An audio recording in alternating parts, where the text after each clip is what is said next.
Com mais de 50 anos de história, a Batgirl é uma das personagens mais conhecidas da DC Comics. Inicialmente atrelada ao Batman, a heroína acabou ganhando destaque por si só. Em sua trajetória, ela foi parte de outros grupos além da Bat-família, bem como já estrelou suas próprias histórias, combatendo o crime de modo independente. Eu sou Marcelo Escudeiro e você está no canal Estrada do Nerd. E hoje vamos falar sobre a Batgirl. Ainda que outras Batgirls tenham vindo depois, Barbara Gordon foi a primeira e continua sendo a mais querida de muitos. Neste vídeo você poderá descobrir tudo sobre esta personagem e sua trajetória nos quadrinhos. A primeira Batgirl. Embora Barbara seja o primeiro nome a vir à mente de muitos quando se fala de Batgirl, na realidade uma versão anterior da personagem existiu no início da década de 60. Sua criação, porém, não teve uma boa motivação. A personagem foi criada como um par romântico para o Robin, como uma das medidas tomadas para acabar com as acusações de um subtexto homoerótico entre Batman e seu ajudante. Ela foi a segunda personagem criada com esse propósito, com a primeira sendo a Batwoman, Kate Kane. Surgindo alguns anos depois, a jovem heroína era ajudante da Batwoman e sua sobrinha, Bat Kane. Isso levou as histórias do Batman a adotarem um formato mais familiar, com ele e a Batwoman assumindo a posição de pais, e Robin e Batgirl tendo uma espécie de posição como filhos. Isso, no entanto, logo foi deixado de lado, já que levou os quadrinhos a tomarem um rumo mais relacionado à comédia do que às aventuras de super-heróis. Como resultado da crise nas Infinitas Terras, essa versão da Batgirl foi completamente apagada da existência, bem como o restante da Bat-família. Uma nova heroína, derivada da personagem, foi introduzida numa nova continuidade. No entanto, a personagem era Mary Elizabeth, ou Bat Kane, que se tornou a Labareda. A origem da Barbara Gordon. A próxima Batgirl foi Barbara Gordon, que fez sua estreia na TV ao invés dos quadrinhos. Dessa vez, a personagem foi desenvolvida para atrair a audiência das mulheres à série de TV do Batman.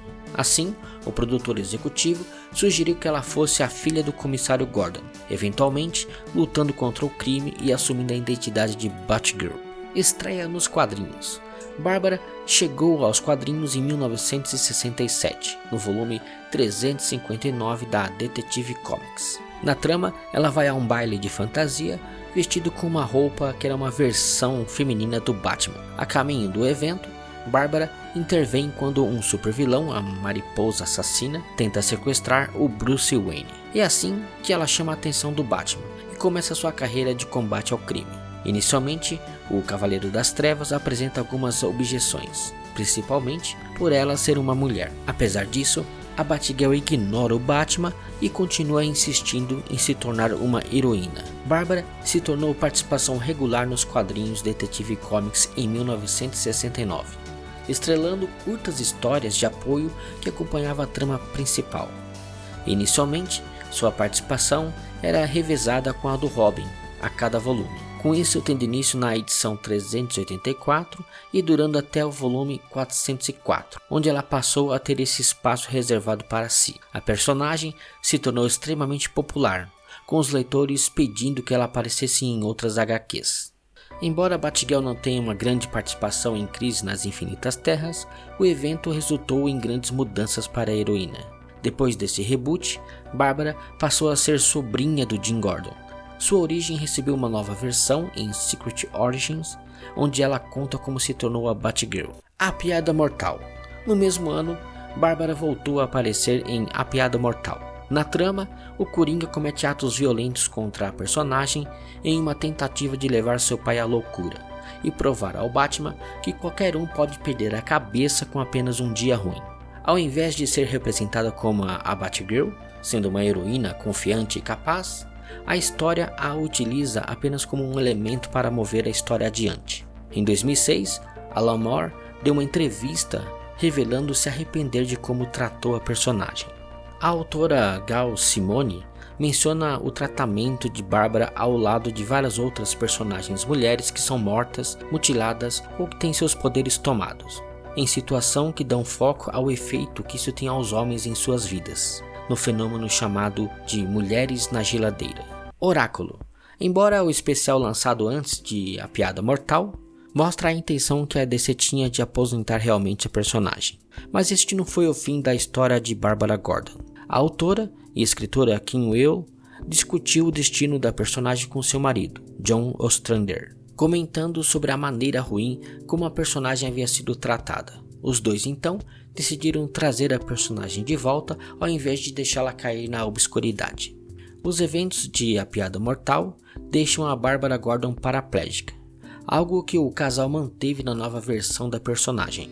Deixando agora o manto de Batgirl de lado, ela se tornou a Oráculo, utilizando tecnologia e computadores para auxiliar outros heróis, agora com uma rede de comunicações. Assim, seu trabalho passou a ser focado mais em espionagem e informação, bem como agora organizar e coordenar os esforços de outros heróis. Outras Batgirls. Como eu falei anteriormente, Bat-Kane foi a primeira versão da personagem, que posteriormente foi apagada da continuidade. Depois veio a Barbara Gordon, que se tornou um grande sucesso e permanece sendo o rosto mais conhecido da personagem. Após ela se tornar a Oráculo, Helena Bertinelli, mais conhecida como a Caçadora, brevemente ocupou a posição de Batgirl, mas logo em seguida foi forçada a deixar a personagem.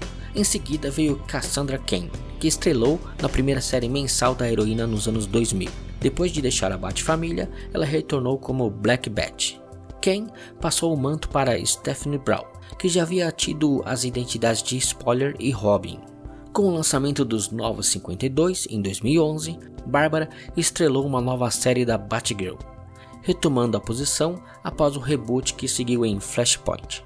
Nesta fase, a DC reverteu seus maiores personagens a um ponto anterior de suas carreiras, enquanto os mantinha em uma linha temporal mais atual. Alguns elementos da sua história, como a sua família, foram novamente mudados. Nessa versão, a heroína é filha biológica de Jim Gordon e Barbara Alyn Gordon.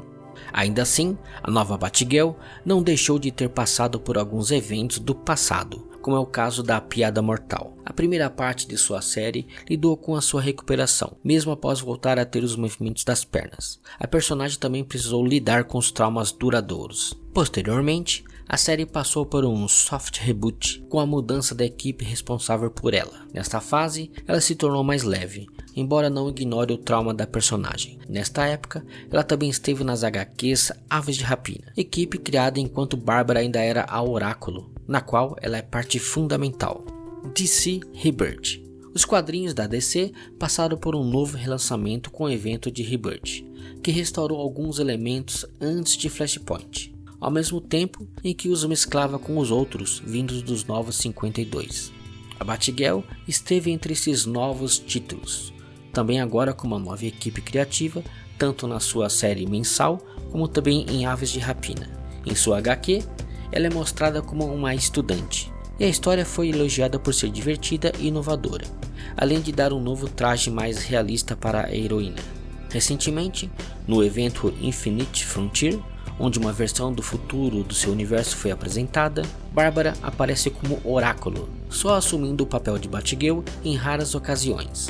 Na maior parte do tempo, ela passou a dar suporte para Cassandra Cain e Stephanie Brown, que dividem o título de Batgirl.